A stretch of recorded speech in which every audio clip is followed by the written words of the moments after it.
Trabalhadores do Brasil, voltei a fim de defender os interesses mais legítimos do povo e promover as medidas indispensáveis ao bem-estar dos trabalhadores.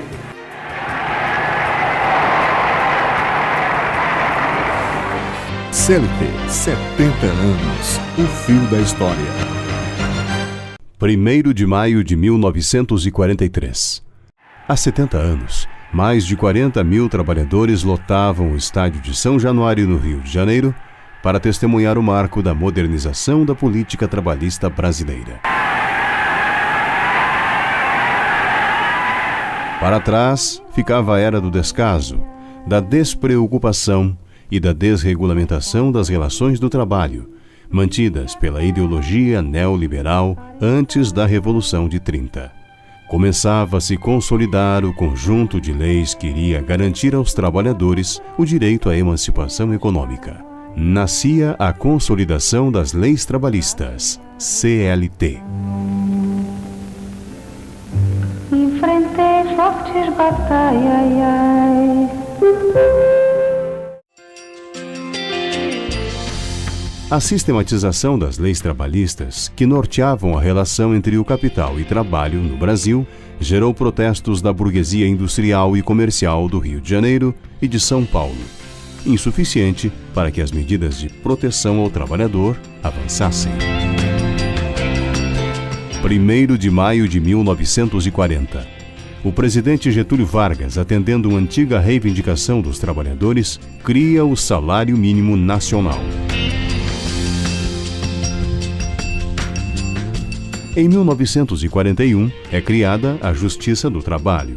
O governo permite a criação dos sindicatos, apoia a criação do projeto que cria o imposto sindical, que era recolhido pelo Ministério do Trabalho e repassado aos sindicatos, federações e confederações. Esta ação permitiria que 3 anos mais tarde, todo o conjunto de leis, decretos e normas existentes fossem sistematizados em um documento que consolidasse as leis do trabalho.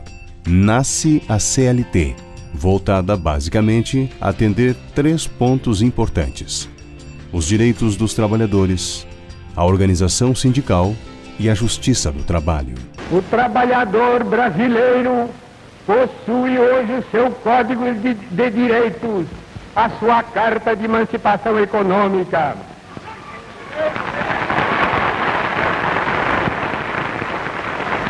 Ele sabe perfeitamente o que isso vale. Com a promulgação da CLT, os trabalhadores passaram a ter direito a salário mínimo, jornada de 8 horas diárias, repouso semanal remunerado, proibição do trabalho para menores de 14 anos, remuneração dos dias feriados, pausa para alimentação, férias, fiscalização contra acidentes, adicional de insalubridade. Passa a ser proibida a discriminação de emprego entre mulheres casadas e mulheres grávidas. É garantida a licença maternidade e a estabilidade no emprego depois de 10 anos.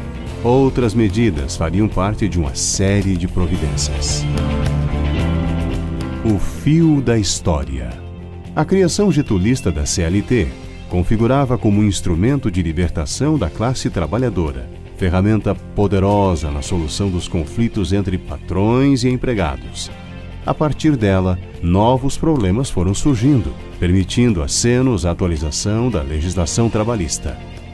As ideias trabalhistas contagiam o país.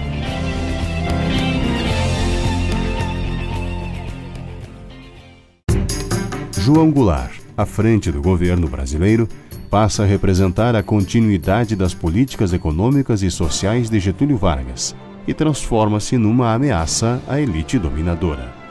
Não bastavam apenas as posições contrárias às políticas trabalhistas de Jango. Fazia-se necessário tirar Jango do poder.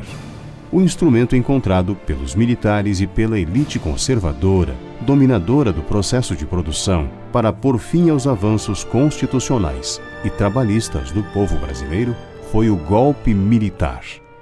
Somado ao regime, o golpe foi responsável direto pela retirada dos direitos fundamentais do povo. O ano é 1964. O dia, 1º de abril. O presidente João Goulart é deposto e o país mergulhava em uma ditadura que duraria 21 anos. O golpe militar passou a caracterizar na ilegalidade as principais organizações democráticas do nosso país. Decretava o congelamento dos salários, a intervenção em 342 sindicatos, 43 federações e em 3 confederações de trabalhadores.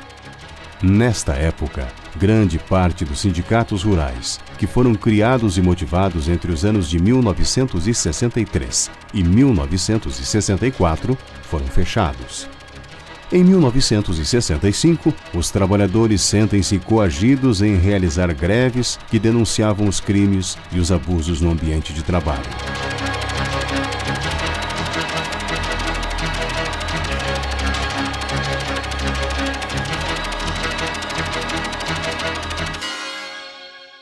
Com a promulgação da Constituição de 1988, foram retomados os direitos garantidos nos governos Getúlio Vargas e João Goulart.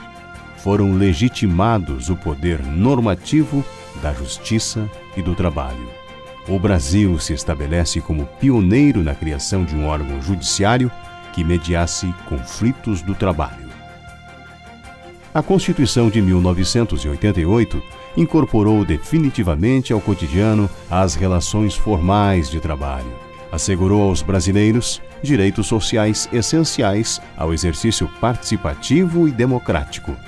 Mas na década de 90, as políticas neoliberais implantadas no Brasil determinariam o retrocesso nas relações de trabalho, como o fechamento de fábricas, a terceirização do serviço público, subcontratação e buscas fracassadas pelos ajustes para a racionalização de custos.